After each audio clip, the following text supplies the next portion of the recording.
Welcome to my dungeon. Welcome to Kuldrin's Krypt. I'm your host, Master Kuldrin. If you're new to the show, we use our combined 30 years experience to dispel myths, get rid of stereotypes, and answer your questions about BDSM. You can call in at 865-268-4005 to leave your questions, or visit the Krypt at kuldrinskrypt.com. On this episode of the Krypt, we are going to get into navigating the online world of BDSM. Before we get into that, I have to welcome my amazing co-host, Funsize. Funsize, how are you today? I'm doing really well. How are you? Oh, I'm good. I'm still trying to get woke up a little bit, but I think that's obvious. A little. Just a little. Yeah. All right, so we've got this topic that we're going to get in today. Now, I know you've got a lot of experience. You actually led the way for us when we went into the online episodes that we've already done. So some of this we've kind of touched on in the past, but we're taking this from a whole different point of view on this one, aren't we? Yes, we are primarily going for what each website has to offer and how to navigate it, especially if you're a newbie to our community. All right. Well, I'm actually excited to get into this one. The online stuff before with online dating and all these forums and stuff, not so much, but with the social side of this and getting to educate people on how to present themselves to the community. This is really part of what I enjoy the most out of this podcast. So let me hit these rules to love by, and then we can just jump straight into our topic. So, rules to love by. Rule number 1, safe, sane, consensual, and informed. Rule number 2, kinky, from the KNKI app available on all platforms. That stands for knowledge, no intolerance, kindness, and integrity. And the quote from Mr. Paul Young, submission is not about authority and it's not about obedience. It is all about relationships of love and respect.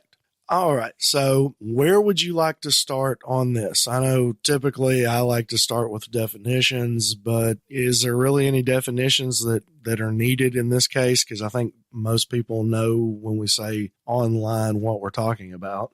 No, there aren't really any definitions out there. There is a bit of history that we can explore because there's so many websites out there and we're literally just hitting a handful. So before we dive into what each of these websites are, what they offer and how to use them, the history of it is that, as many people know, in 1990, the internet as we know it was created. In 1991, the word BDSM first appeared on a Usenet group, and soon after, on alt.sex.bondage, a group on Usenet, found the community expanding further into the online world. And that was really the first time we had ever seen something like that for our community. Yeah, now you're a little bit younger than I am, so. Oh, yes.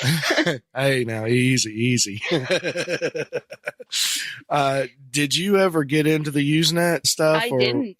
Yeah, I was around during that. That was quite fantastical for the days. But anyway, back to your history lesson. I'm enjoying this. It's not really history for me. It's part of life.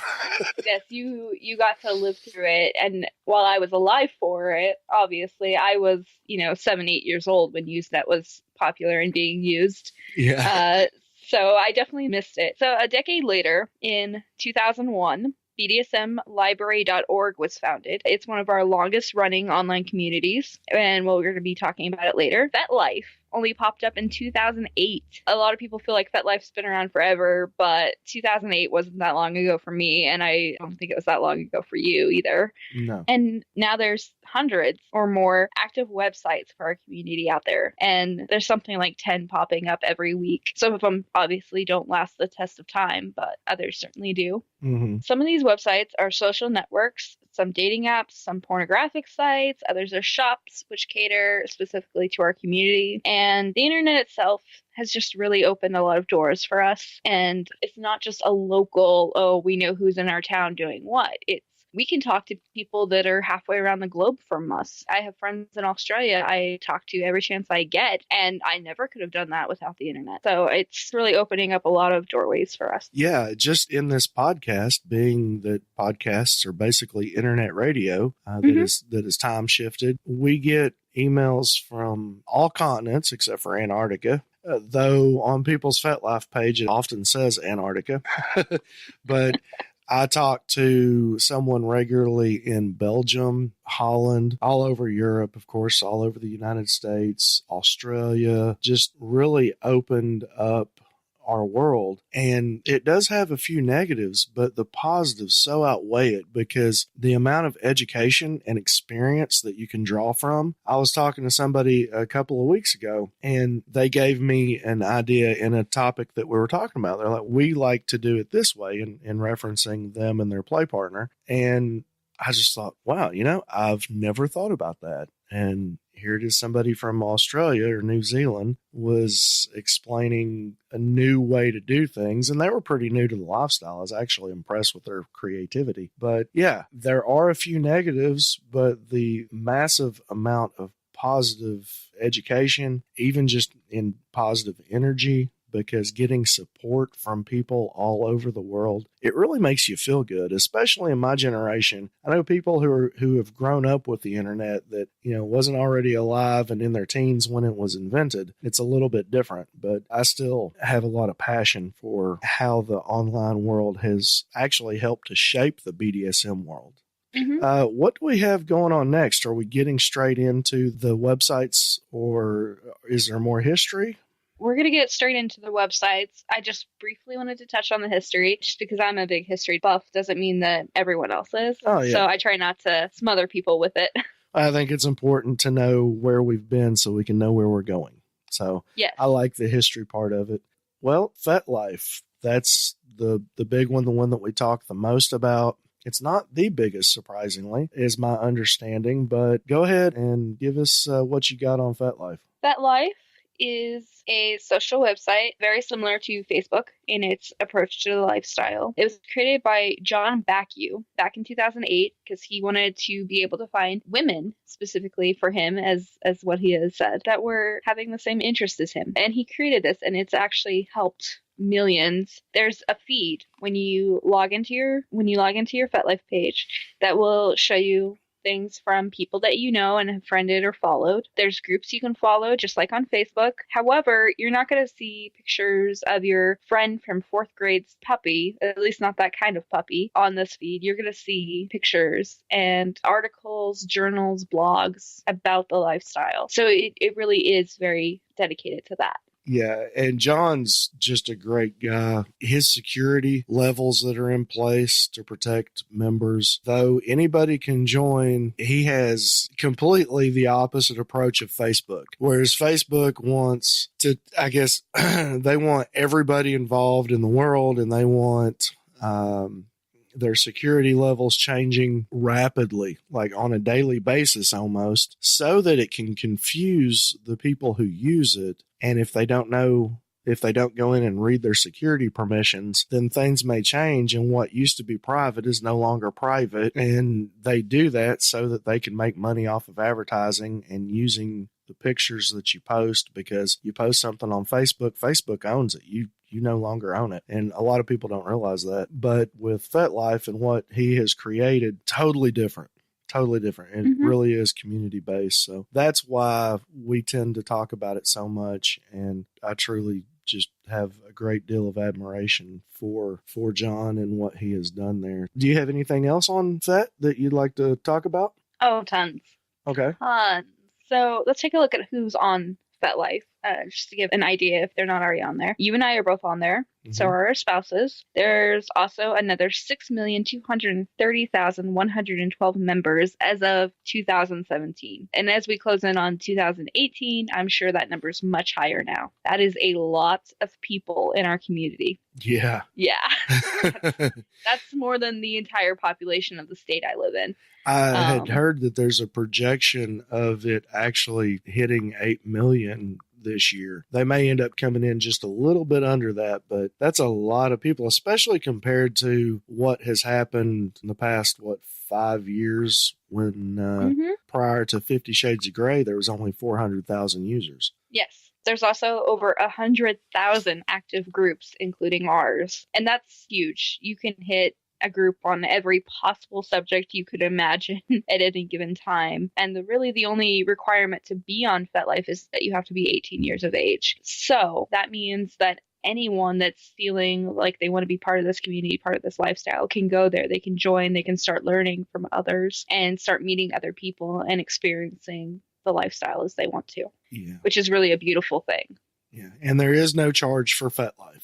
No, there is no charge. You can buy a subscription or a lifetime support subscription to it, which will give you access to things like videos and things of that nature, but it's not mandatory. You can still get a lot of the lifestyle without it. Yeah, they don't nickel and dime you to death like a lot of sites do. They don't charge a $30 a month fee. I've used it for years and it's free, like we said, for the most part. So it's you can use it. The only thing that you can't really do that I'm aware of is watch the videos on there. So if you want to use it as a porn site to check out videos, then you are going to have to pay. But other than that, all the socialization, all the groups, everything else, there's no charge for. So I really love it. Yes.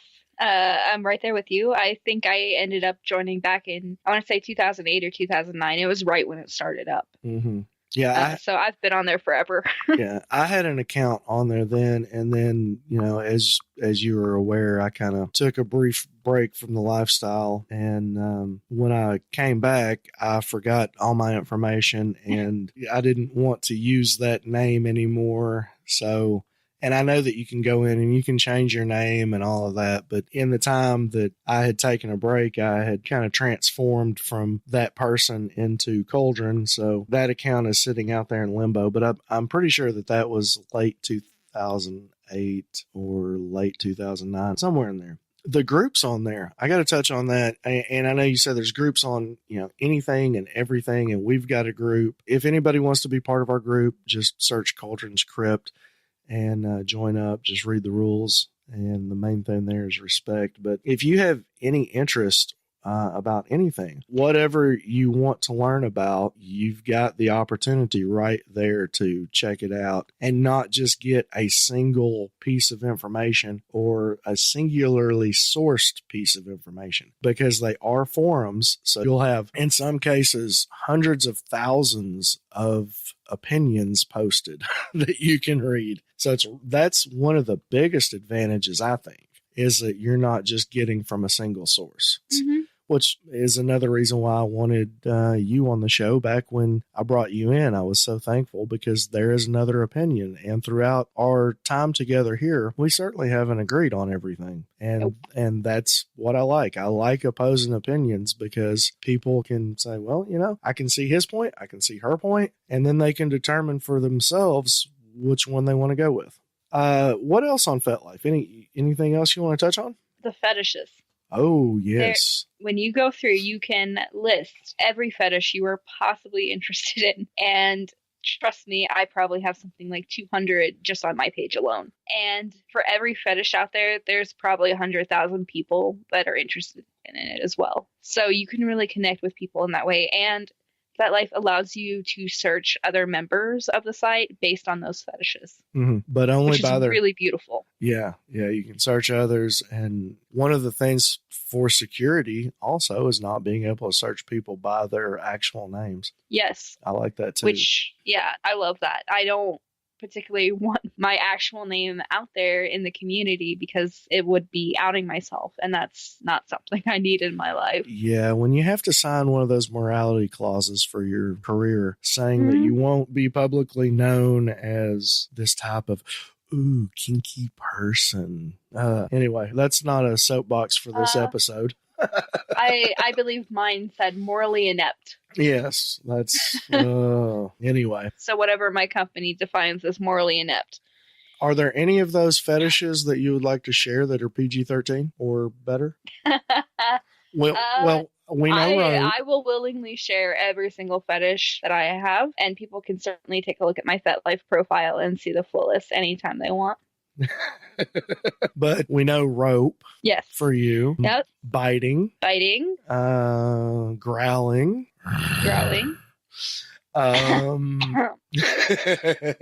So and it's everything from the mild to the intense, and just anything that you can think of. Just about. I know at one time you could add your own fetishes. They've taken that away, and if you want to add something that is not there, then you have to go through a process for that, which is pretty cool.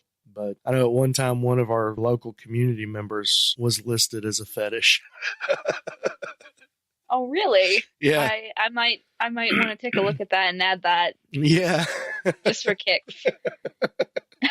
Yeah, I can't. I'll have to check and I can't remember what their fet name is, but I'll check and let you know.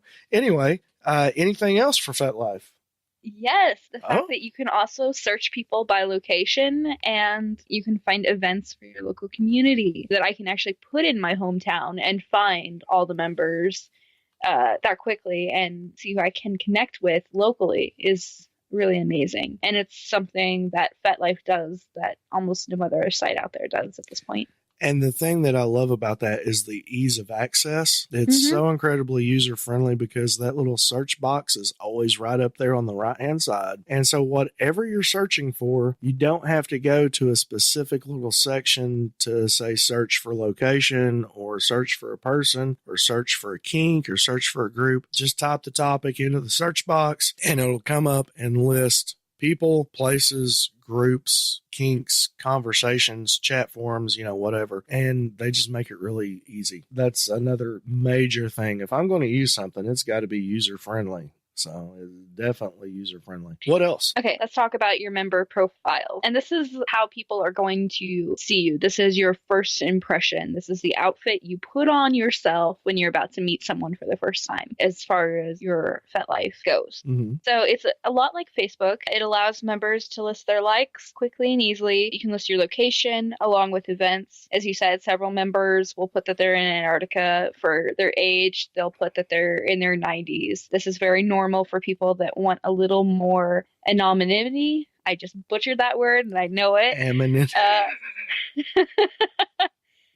We can't be perfect all the time. Yeah, but it's a podcast, so you can correct it and I can edit it. So anonymity. Anonymity. I can't stop laughing now. I really think you should leave that one in there. Okay. Let our listeners laugh at me being hysterical for once. Okay, so along with that, you can post your writings, pictures, and videos. So it's got a lot to offer, and it can be kind of overwhelming as far as that goes. I know that some profiles have way too much written, some have too little. So let's talk about what the right amount is. What would you say would be the right amount when you're looking at someone's profile for the first time, as far as catching your interest? Not counting the BDSM survey that everybody does, probably a scroll and a half. Scroll and a half. So probably, 2-3 paragraphs at most? Yeah, maybe just a little. Well, it depends on how long the paragraphs are, but yeah, probably around that, maybe a little bit. It's kind of like podcasting. There's no such thing as too short or too long, just too boring. If it's way too much detail, then people will tend to check out. If it's not enough, then sometimes people won't take you seriously. So what would you say? I would have to agree with you on that. I want to know what a person is looking for. I want to know what they're interested in and what they might be looking for. But I don't want to hear about a story from 20 years ago about their homework or something when they were a little kid. That will bore me to tears. I will not be interested in talking to that person whatsoever. So I think it's not just interest level as far as how they present themselves. I think it's what they're presenting. Yeah, I definitely agree with that. So on your profile, you can post those couple paragraphs in your About Me section. You also can post your relationship status, orientation, and activity level within the community. And when I say relationship status, I mean both vanilla and BDSM. I have, of course, my husband's on there. He's part of the lifestyle, even though we don't do anything together in that aspect. But it is listed that he is my husband. And that's just an example of what you can list as far as relationships goes. With me, I've got my wife listed. I've got a play partner, Percussio. She's listed. And my wife has someone listed on hers as under her protection, which I have been asked to add to also be her protector, as my wife isn't always able to attend certain events due to her work hours. Just a lot of different things. And it helps when you're getting in touch with somebody to look at their relationships and see, because if I was going to contact you and I was a complete stranger and I would see that you were under someone's, under the consideration of someone, then I would contact them first out of respect and protocol and say, hey, you are considering this person, and as another male, I would like to speak with them, but grant your permission first. So, and that's very important. Same thing with protecting someone or whatever. And a lot of people don't even think about it, especially the younger people or the new people. They don't really realize that that is the proper etiquette and protocol.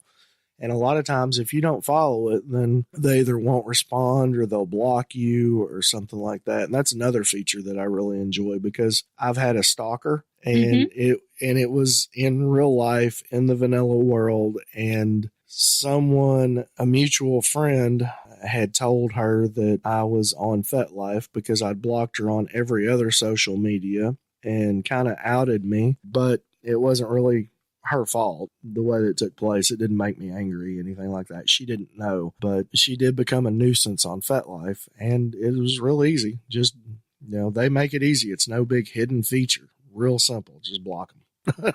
So, yes. Yeah, I enjoy that. As far as asking permission to talk to someone goes, I've actually had a couple of people really impress me by coming to me and asking if it would be okay to talk to my husband. We don't have that relationship. I'm okay with people talking to him, but I was still pretty impressed by their behavior, especially since one of them was brand new to the community. Oh, wow. Yeah, I was impressed.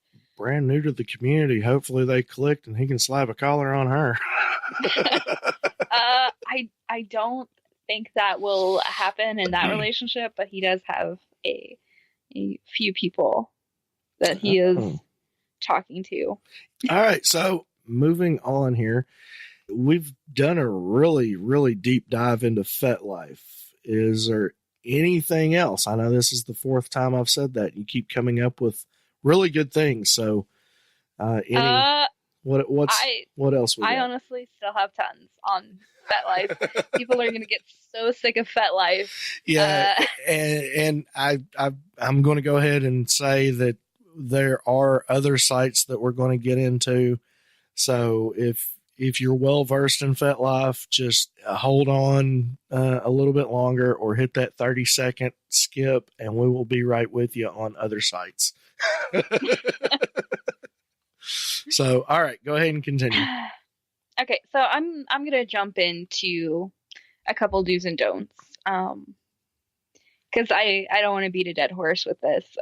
Something that I know seems very almost sexist in a way, but something that has been popping up, and it's actually something I'm starting to do myself. A lot of female members are starting to automatically vet men who use photos of their genitals as profile pics. Yes. Yep. I'm getting there pretty quickly. I'm getting pretty sick of it. I realize FetLife is a community and there's exhibitionists out there, and not something I particularly care for as far as that goes in any manner of life. It's highly unattractive to start with, and honestly, it signals to the people that you're talking to that you only want sex, which is fine. You can only want sex, and it is what it is. But a lot of people that are looking for something more or something more serious, or just friends, which they will list on their profile as what they are looking for, are not going to be interested. Yeah, I've talked to a lot of women about that, and I've not had a single one that said that they've ever responded to somebody who's contacted them that had a genital pic as their main profile picture. Now, I think if people want to have one somewhere in there, that's fine, but don't use it as your primary picture. That's your first. Throw at least one other in there. Give us something that's better to look at. That's your first impression, and it doesn't matter, how beautiful you think it is or how beautiful it might actually be. it does not lend to a good first impression. So, you trust me, you'll get more action if that is not your primary picture. I gotta put this out there for guys in general. The internet has really desensitized us all from genital pictures. There are hundreds of thousands out there being added every single day. We see so many that it's basically looking at a carton of milk for us. We don't care. It doesn't do anything for us. So you're kind of wasting your time if you're thinking that you might tempt us into a conversation or even a play partnership with that. So you can really put something out there that's better than that as your first foot forward. Yeah, absolutely. What else? The other thing that I have to recommend against, and this is for everybody, is showing pictures of your face, where you live, or where you work. FetLife has a lot of security details. It's very wonderful in that sense, but all it takes is one picture and you have either outed yourself or you might have gotten a predatory person to know where you are, what you look like, where you work. You don't want any of those things in your life. So just be very mindful of doing that. And that accounts for all websites, even Facebook, that can happen to you. So you just have to really be careful with what you're putting out there. Mm-hmm. And on that, it kind of irritates me on Facebook or other vanilla social media sites when people are posting pictures of their children in bathing suits or things like that. Mm-hmm. You never know what kind of perv might be cruising for that kind of picture. And let's be honest, sitting there self-pleasuring, staring at your 8-year-old in a little baby bikini, it's not really a good idea. And on FetLife, it's 18 and up, so certainly don't do it there. I saw somebody with a picture of them and their kids in the car, and I messaged them. And I didn't even know this person. I'm like, that's not really allowed, having people under 18 in the photos, so you might want to take that down. Just something to advise against. Unfortunately, there are pervs out there,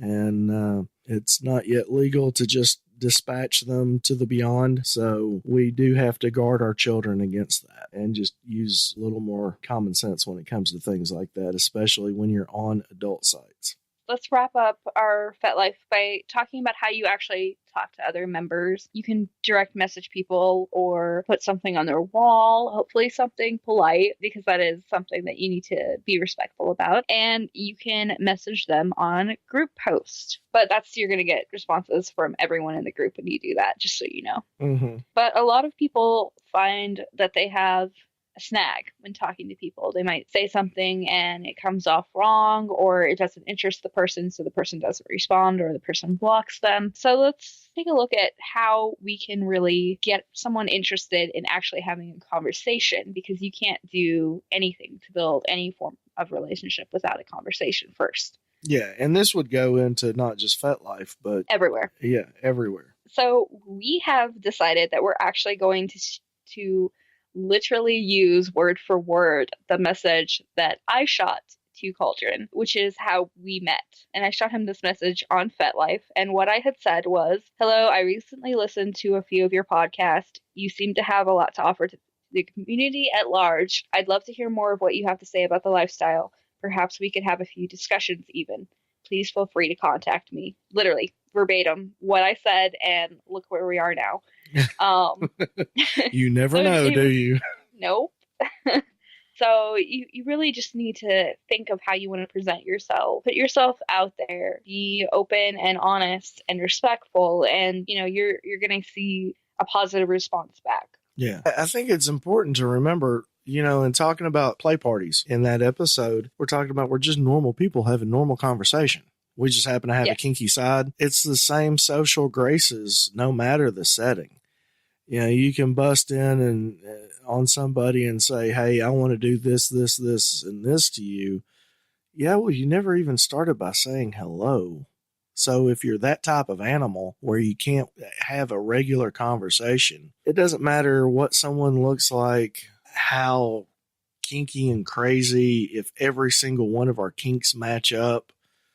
If I am not mentally stimulated by them to begin with, then nothing else is going to happen.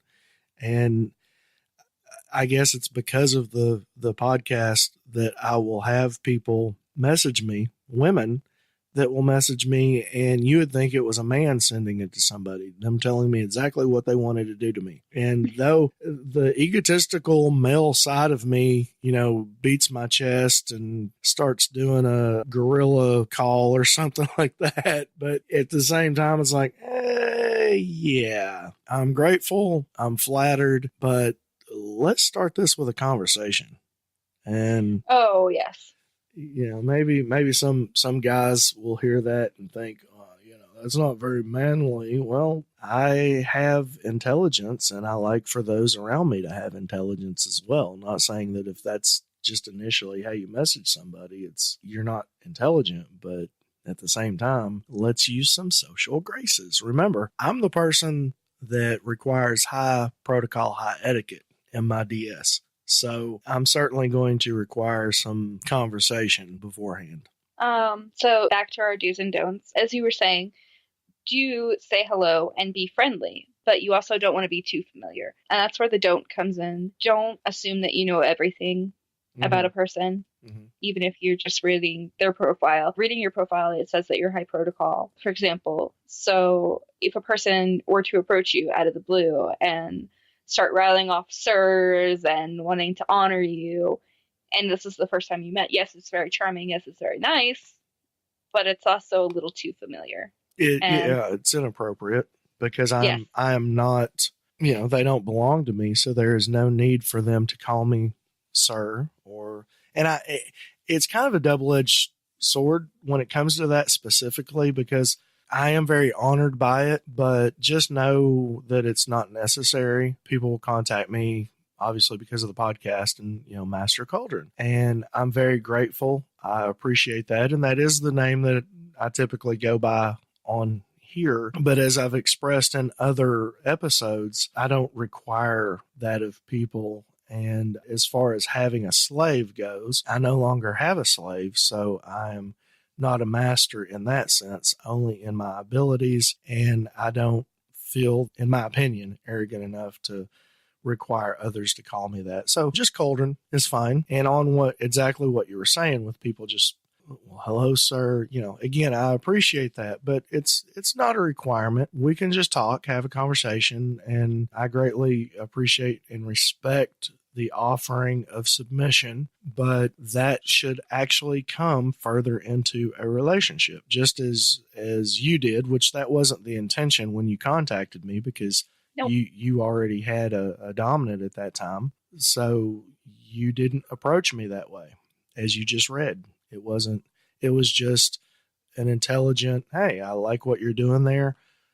I would like to hear your thoughts on some other things. Let's have a conversation. And I responded back equally I'm going to butcher that.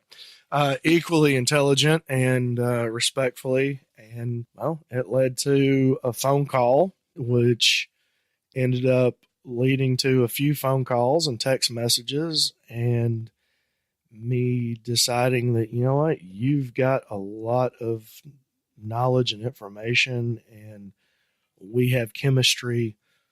Let's see how it works on the show. And I've been very, very happy with how it's worked on the show. And then in our personal life, very happy with how that is working out as well. So, all right. That's, lots of side notes here on that.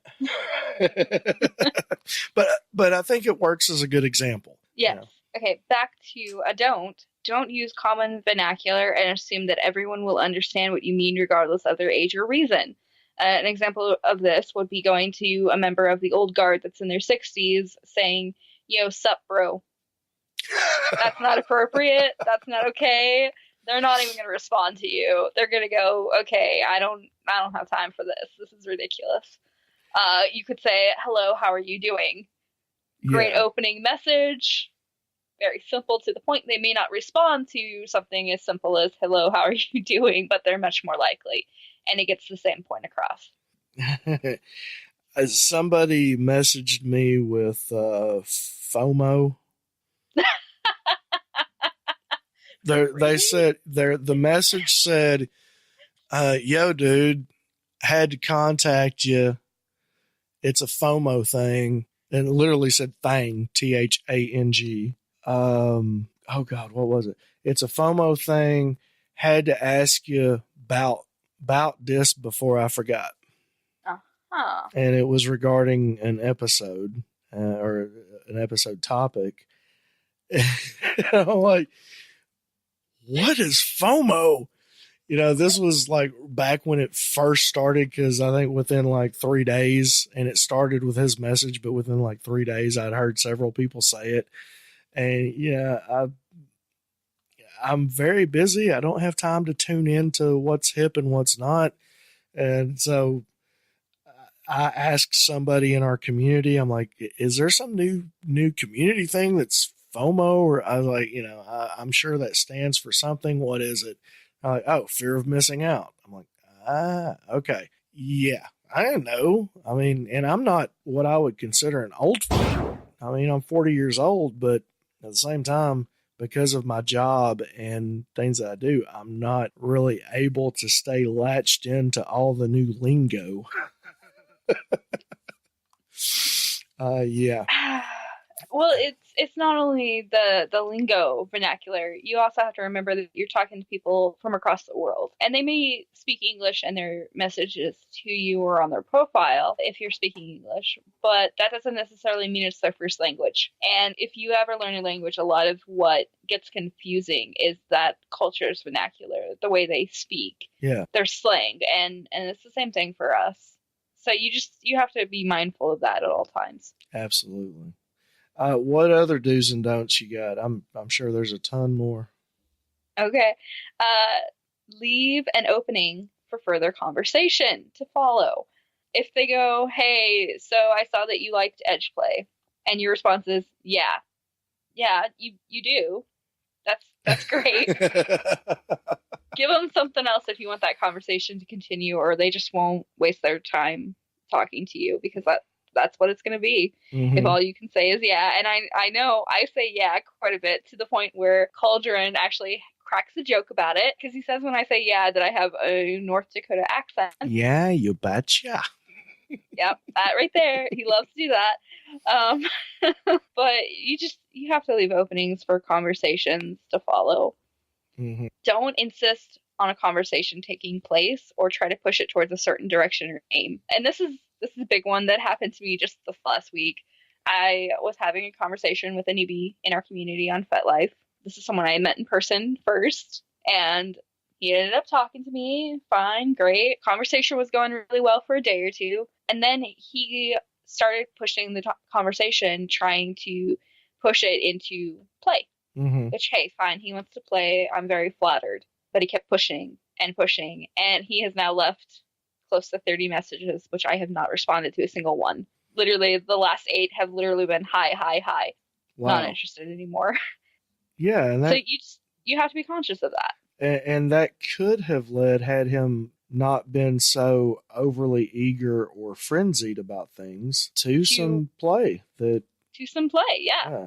So it's a lot of times we get so super excited or enthralled with a certain person that we just go overboard. And patience not only is a virtue, but it is a sign of your character.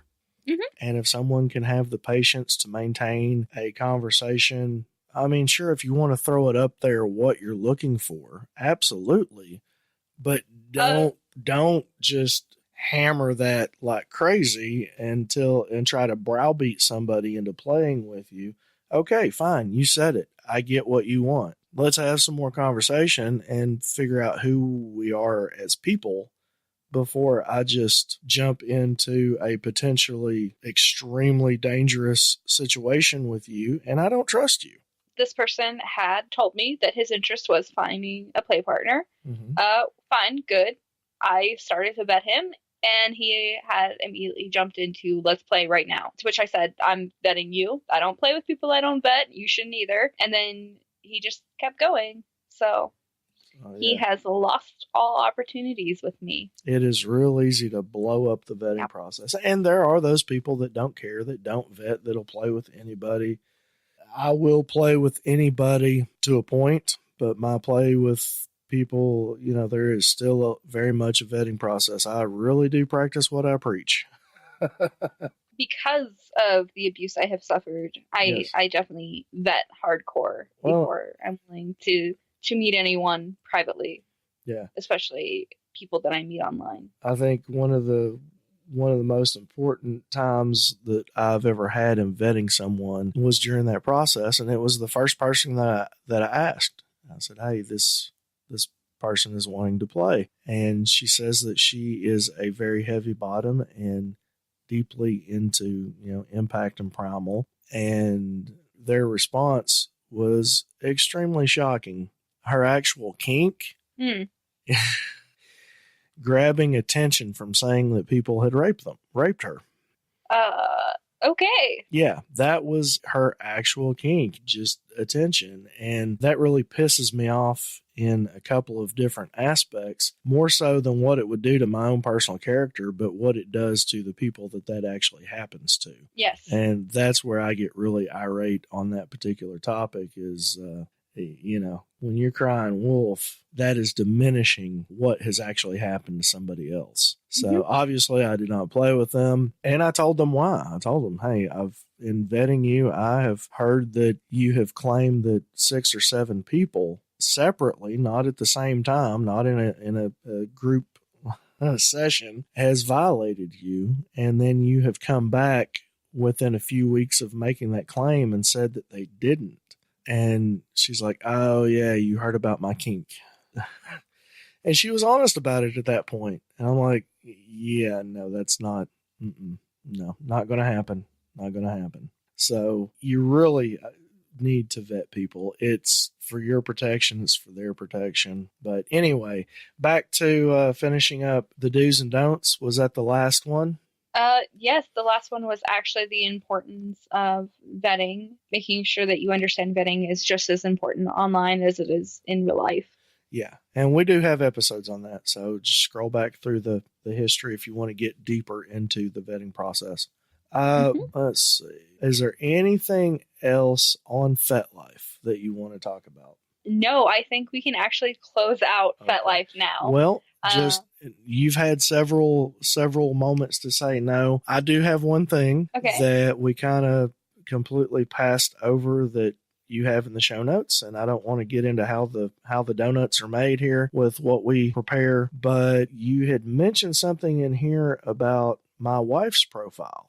Yes, back in the About Me section, I had it listed for us to talk about because you actually, I know, wrote Lady Catherine's profile page for the About Me section, and I smiled the entire time I was reading it. I think our listeners definitely need to go take a look at that. I believe you also did the same for Percusio. No, your play partner. She wrote hers. No? Yep. Okay. Yeah, Percusio wrote hers, but with my wife, I wrote hers because she was tired of getting guys with genital pics, and she's got this really sexy picture of some thigh-high boots on her profile. Very sexy. Yeah, and it's so submissive men and some women have contacted her just throwing their submission at her, and it's I'm just scum of the earth. I want you to spit on me and slap me in the face, and just right off the bat in the first message. So she was showing me one of them, and she was really ticked off about it. And I said, well, would you like me to rewrite that for you? So I wrote it and showed it to her. She loved it and posted it. So, but yeah, it is a good example. We'll put a link to her FetLife page so that you can read that in the show notes. And in linking that, I need to remind our listeners not to message her the way you were just describing. Don't throw yourself at her. She's really a wonderful person who deserves so much better. Yeah. And I'll throw myself to the wolves here. She does enjoy answering questions about how I really am. And by that, I mean, people will ask her, so is he really how he is on the podcast? Which I'll go ahead and answer that for you. Yeah, I am. But very much. But feel free to go ahead and do that. All right, let's go ahead and get into the next thing, which I believe is bdsmlibrary.org. It is BDSMlibrary.org, which is one of our longest-lived websites out there. Started back in 2001 by, I believe, the fellow's name is Torque.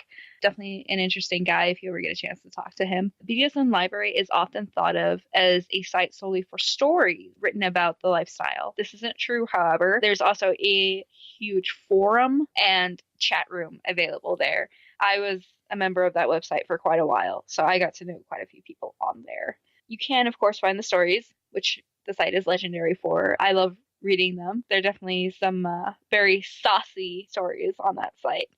A lot of fan fiction stuff has started popping up there, too, over the past few years. Yes, lots of fan fiction, but also just a lot of stories with original characters. Some are the length of novels in their series of chapters, and they're constantly ongoing, and you can find pretty much anything on there. In the forum itself, you can find the members actively throwing out their advice, their ideas on pretty much everything you could possibly imagine as far as the kink lifestyle goes. There's also a tasking forum page where tasks are given and you can build up your tasking level as a way of training. And they have that both for submissives and for dominants. I've not checked this out. You might want to. Yeah. I've heard of it. I've heard people talk about it, but everybody's always talking about the stories. Mm-hmm. And I really don't have time to sit down and read. And when I do, I'm old school. I like to actually turn the page. Yes. So reading something online or Kindle, an ebook is not my thing, but I know tons of people that absolutely love it. But I've not heard any thing about the tasking sections, or I thought it was just solely stories. A lot of people think that, as this podcast is all about breaking the myths of things. I'm breaking that myth right now. Yeah. So that's even to me. I'll check it out now. I'd be highly interested in the tasking section. That sounds really cool. Mm-hmm. So when you go there, you're going to click that you are over 18, of course, and then you are going to join the site. And what you can do is once you join that site, it'll open up a forum page and you'll see a tab for the stories where you can read them. But you'll also see the forums, guidelines, an actual chat room that you can go into and talk to other people day or night. It has a pretty lively community as far as that goes, and there's quite a few regulars there that are always willing to answer questions and help. And these are people that are new, they're old. You've got all walks of life there. So it really is a website that's worth checking out. Very cool. And all you have to do is create a profile, which is free, and be over 18 years of age. So it's really a wonderful thing in a lot of ways. Sounds cool. I'll give it a try. I think the rest of these that we have on the list, I have been into at least enough to check them out. This one was one, and like I said, I've heard about it for years, just never done it. Is that it for BDSMlibrary.org?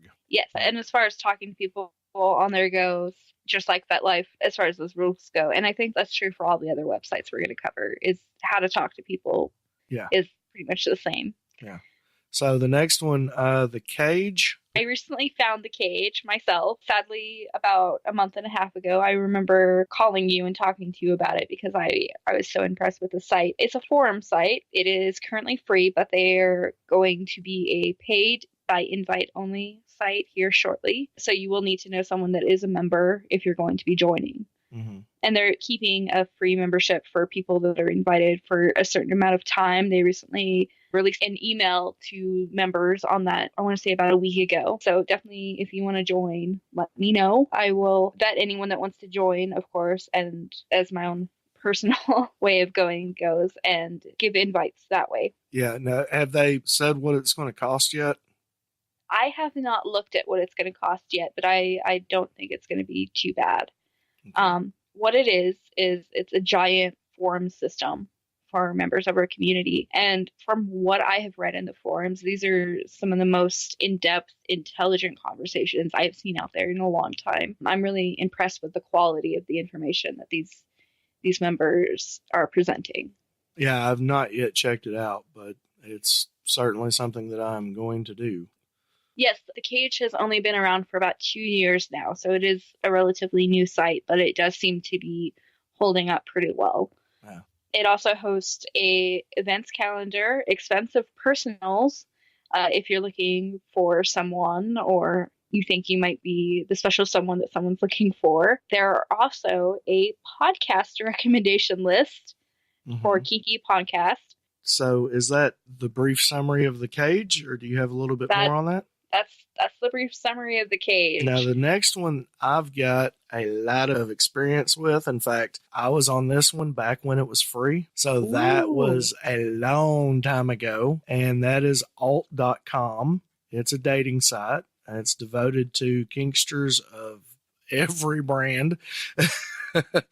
So, yeah, alt.com. Now it is a paid membership site for those looking to meet, form relationships. Many people form friendships. I've got some very lasting friendships from back several years ago. People that I've talked to, some I've met in person, most I've not. But it is a really good site. I know you've got a few things that you want to jump in and say about it, so I'll let you have it. The only thing that I really have to say about it is that it does have a chat room, like dsmlibrary.org. It's not something that I have really explored very much, just because I rarely find myself purposely seeking a partner. So I'm actually going to let you take this one. Oh, well, it's like any dating site, pretty much, only for the alternative lifestyle. That's where alt comes from, alt.com, with the chat forums. And you keep bringing up these chat forums, and I know your reasoning behind it, but I'm going to go ahead and throw it out there. It's not only just for entertainment, it's for education. And there's so much that you can learn because there's a mass variety of experience and education that can come from these forums, not just in blog posts. You go to fetlife.com and you look up a certain topic and you read all these things. You get into these chat forums and it gives you the opportunity to ask questions and hear all these opposing, sometimes points of views, sometimes very similar points of views, but still, it is a great way to learn about things that you're interested in, no matter what it is. But yeah, alt.com, it's really cool. It's really secure. And I bring that up about these sites that I know because their security level is very important to me. Like anything, it is online and can be hacked, but luckily they stay on top of it because it is a paid membership. So they've got money to go into maintaining that security level, which, like I said, is very important to me and should be important to most people. And that's really about it. I think when you get into dating sites, the only thing that really matters other than the security level is going to be the participation in someone's own local area. Like for me on Kinky, the Kinky app that we use for the rules to love by, with what Kinky stands for. But in my local area, there's not that many people that use it. So it really doesn't do me much good. I've met 2 local people off of it. One of them was actually Percusio, my play partner. So it definitely has served a purpose in my life. But when it comes to having hundreds of people in my local area, not a lot of people use it, where I have talked to other people that from other cities that have a lot of participants on Kinky. So Vanilla Umbrella is another app that I use, and it does have a lot of people on it. So, but I think we may end up getting deeper into those as we go. Other sites and apps to keep an eye out for. Collarspace.com. Love it. I haven't really done much on there. It's very old school in the way it's set up. Yes. And if people don't know what I'm talking about, then you're probably too young to remember what the internet was like 10 years ago even. It claims to host the largest BDSM community on the planet. I haven't gotten to look at the number of their members to check that out, but that's what they tag themselves as. And you can browse through profiles, pictures, and videos on there. Do you have anything to add? Like you said, Collarspace is very old school in the way that it's set up. Younger people may not, unless they're kind of geeky and like that retro website look, it may not appeal to them, but if that describes who you are, then push yourself to go ahead and give it a try. I highly recommend Collarspace, even though, yes, it does need an overhaul to bring it up to a more modern look. But give it a go. Again, it's another great site for education, for meeting people, for learning, getting in there. And really, if you're somebody that enjoys online play, live online play with individuals or in a group, that can definitely take place there. It is a pretty freaking kinky place to sit down and have a little keyboard chat and enjoy yourself. So, I might have to check that out. Usually I go to BDSMlibrary.org and go into a private room with a chosen person for that. But I might have to check that one out. yeah, it's cool. In fact, some people that I know that are pretty old school and not really into the online scene at all, a few of them will still recommend collarspace.com. So, yeah, with that kind of recommendation coming from others, it was certainly something that I have to push too. So what's up next? Next is Second Life and IMVU. MView. Yep. I have accounts on both of those, and which we talked about in our online play, and I still haven't got back into them because it's just not for me. But so I'll sit back and let you have this one completely. They are virtual reality sites in which you can create an avatar and a virtual world in which you can live out your fetishes and fantasies. I've played around a little bit on IMVU, but it is very time consuming. I have not gotten to personally check out Second Life that much, something I'm actually planning to do very soon here. So if people would like, I will let them know when I have done that, and they can definitely come check out my avatar, whatever I create her to be. These were very popular in the early 2000s and 2010s even, just because they were so new in the way they were set up, but they're starting to lose a little bit of popularity. But that's just normal change of times, change of how people use the internet, and how technology evolves.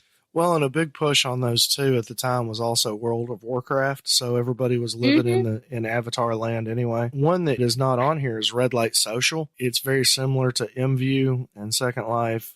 You know, you have your avatar, but if you are just truly looking for a kinky time in online play, Red Light Social is the one to go to. I mean, it's set up, well, even the name Red Light, that's a reference to Amsterdam and the Red Light District, which is where all of the brothels are. So that tells you right there, it's just all about sex, all about play. And I know a lot of people that do their online professional doming there as well. And you can do that on MView too. They may call you on MView for doing it there, but Red Light Social is very accepting of that. Moving into, I love the name of this one. Evil Monk. I love the site. Evil Monk. Yep.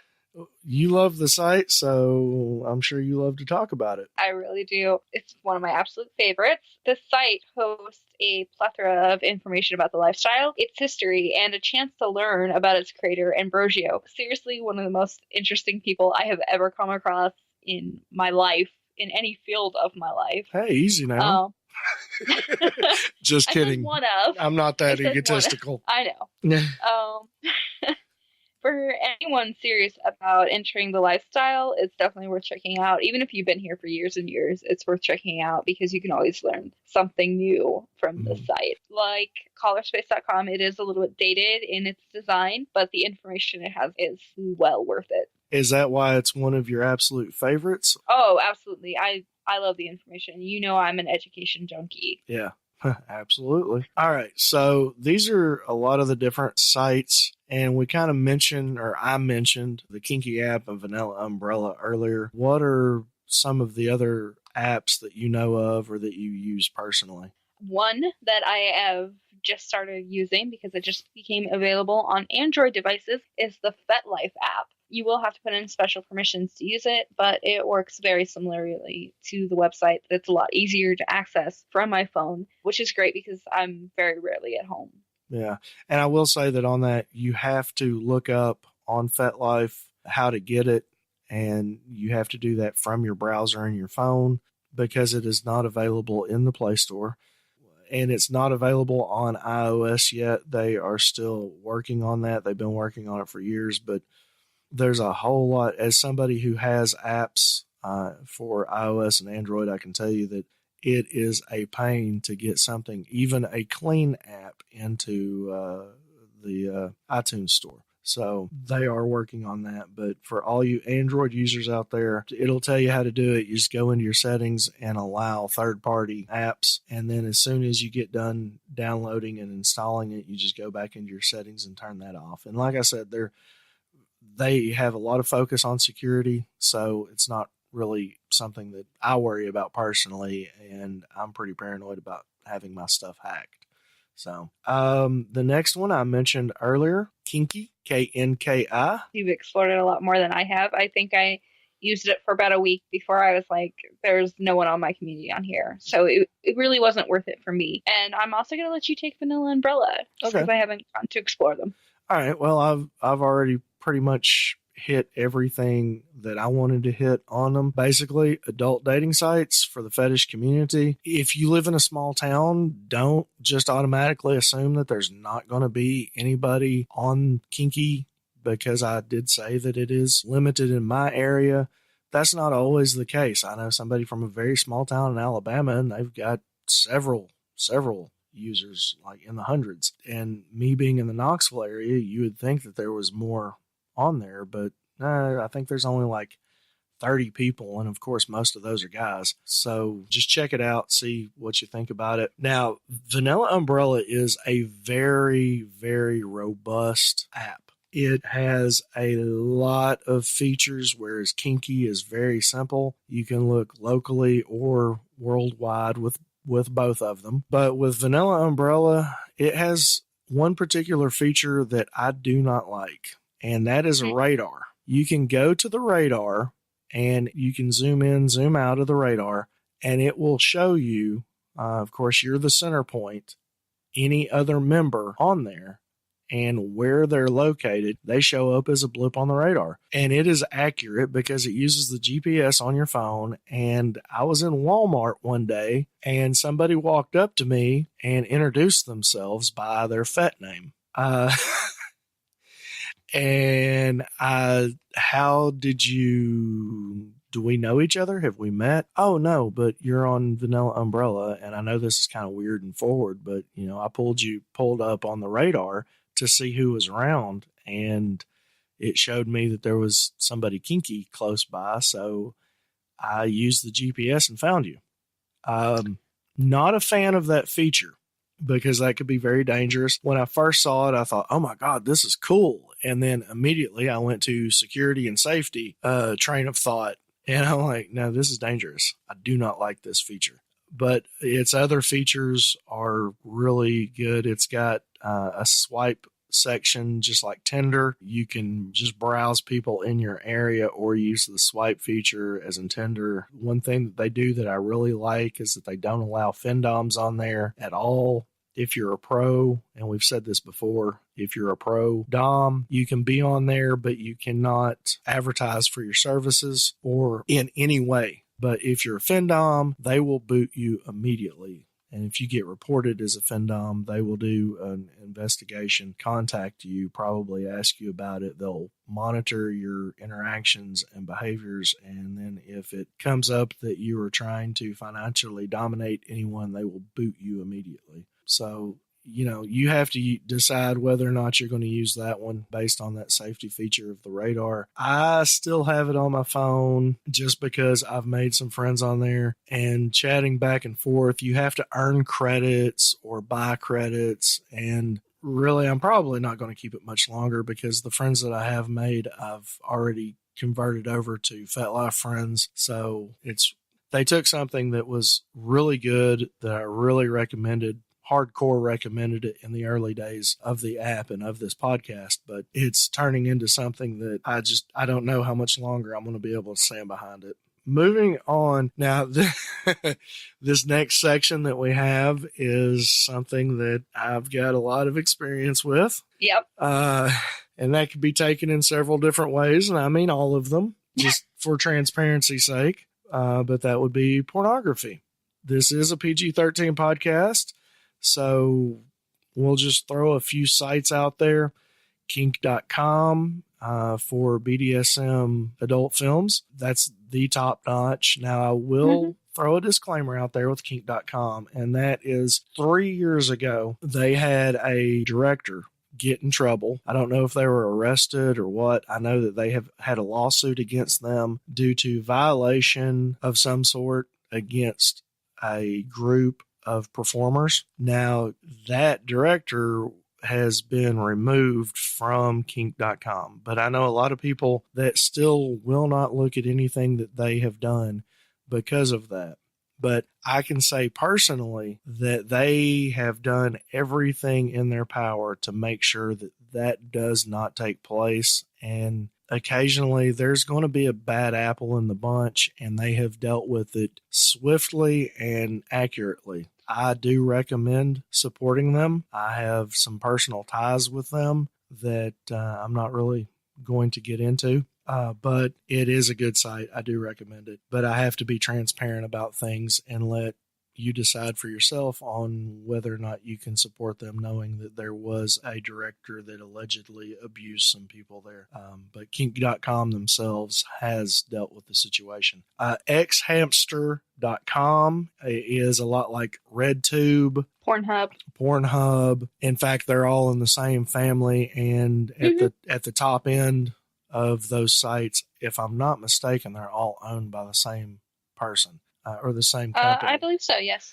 RedTube is my personal favorite simply because the actual resolution quality of the videos there tend to be a little bit better than on Pornhub or Xhamster, but those are free for the most part. You can do a paid membership that gets you a little bit more, but just about everybody I know looks at it for free. So good stuff there. Recommend those.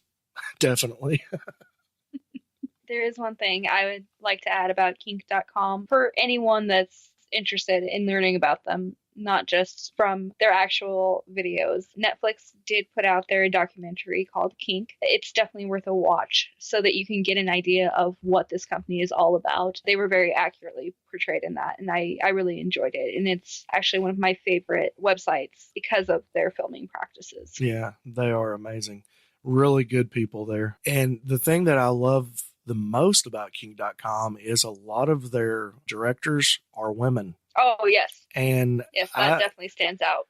I would rather watch an adult film that's been directed by a woman any day over one that's been written and directed by a man. The artistic side is there. You typically get the more passionate side with it, but they can just be raw and cruel and vicious and along with that nurturing. And what I would really like to throw out there, because let's be honest, a lot of people are introduced, their first experience with kink is through adult film. And please understand that there's a big difference in filming, but I've been a part of it. I've been in these films. There is a huge difference and so much that goes on behind the scenes that does not come across to what you actually see in the video. And it is all fantasy. It's absolute fantastical stuff that people are getting into. It is not reality. Don't come out of the gate and try to make your personal BDSM experiences like what you see in these films. Eventually, it will become more like that as long as you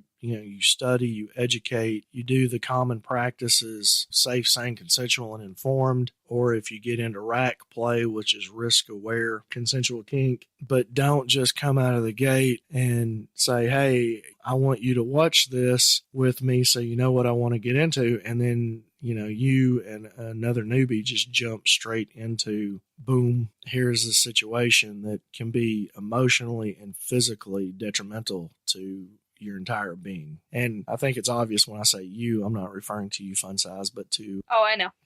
to you, our peoples out there. All right, so I've hammered on that one. Shops.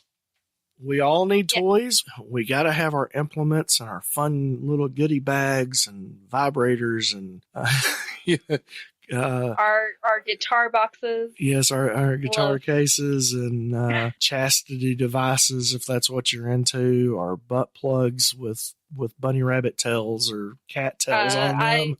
I just found a pink stainless steel speculum I'm eyeballing, waiting for it to go on sale. So yeah, we all need our toys. You kinky little patient, get up on my table. Yes, sir. All right. So what are some of your favorite shops? extreme restraints. They have all sorts of bondage gear and a handful of other goodies, including medical implements, which you know I am all about. Yep. Details toys, which makes custom-made floggers and whips, and they also offer quite a few informational pieces on the materials used and how to use them. Mm-hmm. Now I just ordered their DVD set, which is about 3.5 hours long, that is on flogging. How is it? And I got it, and I bought it with the intent of putting it into our local archive. And it is really good. They advertise it as something that is good for all levels. There are a few areas on there that were really good, even at my level. But I did find it interesting in their point of view. Now, for newbies, it's something that I would recommend, and I'm not getting paid by them to say this, but I would highly recommend paying that $40 or whatever it is for the DVD set. It could be worth it if you don't have anybody to teach you. And there is a big difference between subspace and cathartic flogging or punishment flogging, and it really gets into the difference in those. And I think that's where especially newer people would find a whole lot of value in it. So it could really up your game. And then, of course, it just teaching you the extreme basics of how to hit, where to look, what to do. Really good for newbies. And like I said, there are some pointers in there. If you got an extra $40 and you are an experienced user of floggers, go ahead and check it out. I'm not going to say that there is no value for someone with experience, because there is. It's just really a 101 kind of thing, but I still recommend it. Bad drag. I want to mention this next one just because I find what they make here amazingly fascinating. I mean, I can't. It's crazy some of the stuff that they come up with. And this website is Bad Dragon. If I'm not mistaken, don't you have some Bad Dragon toys? I do. I love them. Well, go ahead and kind of explain, since you've got the actual toys. I've never ordered from them for myself. I have ordered for other people and had it shipped to them. So what's in your toy bag from Bad Dragon? Oh, so many. No, I only have 2 or 3, and I'm actually looking at getting one for my husband. They're toys for both genders with anthropomorphic leanings. And what this means is there are tentacle toys, there are dragon toys, there are toys for men that look like they came off a werewolf's lady parts. And have their insides of the toys shaped similarly and painted similarly to that end. They come in a variety of colors and shapes and sizes that are customizable, and it's so wonderful. If you have any kind of nostalgia for the old anime with tentacles, definitely worth looking at. If you have something for dragons or werewolves or anything like that, it's worth looking at. One of my favorites is Stan, and it is ginormous. I made the mistake of ordering the largest size, which is as long as 2 Coca-Cola cans stacked on top of each other and wider than both. Crap. So it is quite a feat. But definitely worth it for the amusement purposes, and they are some of the best quality toys I have ever come across. Hello.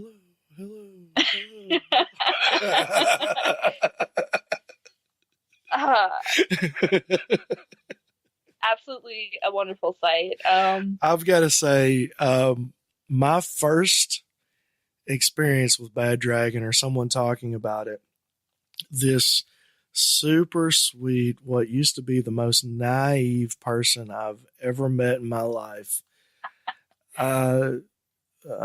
amazing friend of mine, said, "Hey, have you checked out Bad Dragon yet?" I'm like, "No, sounds cool. What is it?" "It's a toy site." She's like, "I'm really into knotting, and they have some amazing toys there." I'm like, "You're into what?" She says, "I'm into knotting." Now, for those of you that don't know, if you've ever seen 2 dogs stuck together, it's because the testicles of the male actually go into the female, and they cannot pull apart.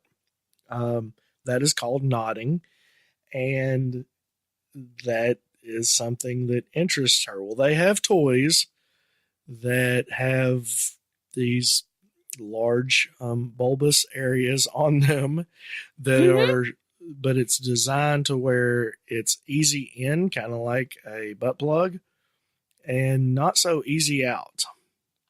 It takes some force to remove them. And so that was my first experience in hearing about Bad Dragon.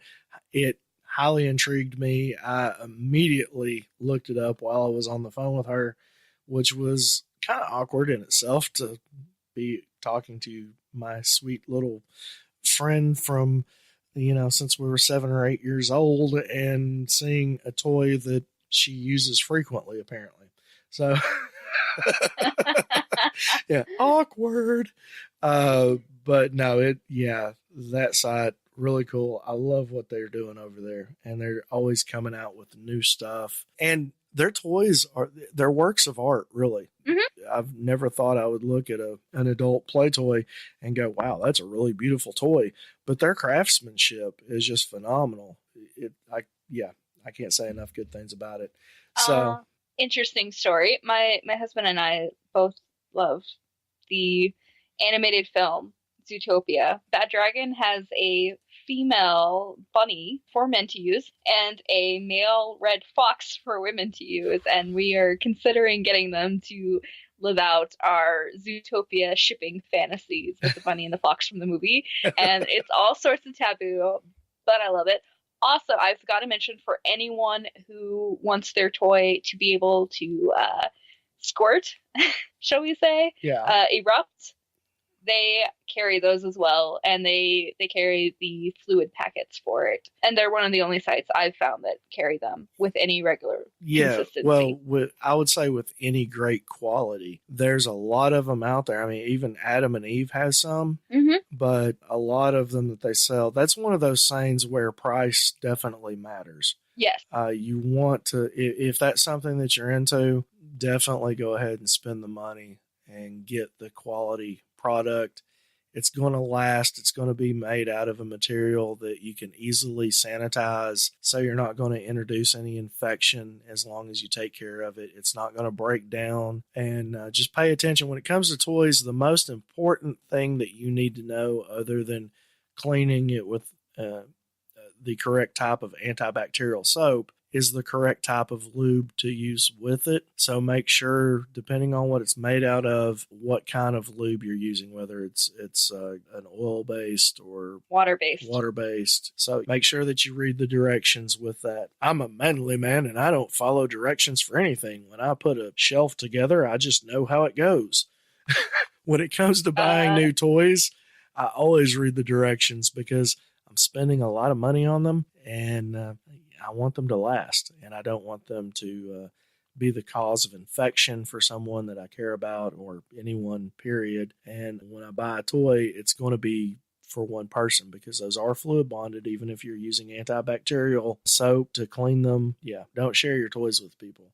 Bad thing. Got to throw that out there. Stockroom. Stockroom is much like Extreme Restraints. They sell all sorts of bondage equipment and implements. I personally love the stockroom. I've bought quite a few pieces of furniture from them. Big fan. Cool. Now, you said pieces of furniture. Swings, things of that nature. I haven't been able to buy full-on pieces of furniture. Most of the time when you get pieces of actual furniture, you have to have those custom made. Mm-hmm. Or you have to make them yourself, which I am a huge fan of.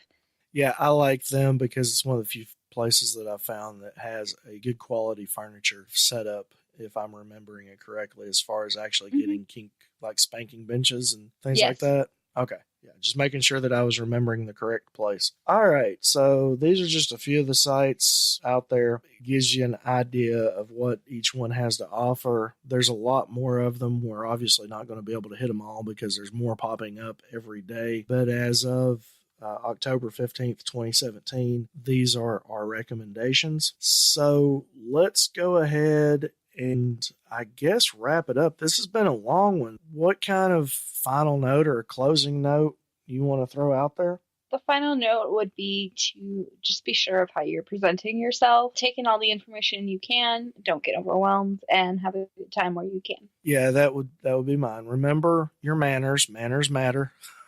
Mhm.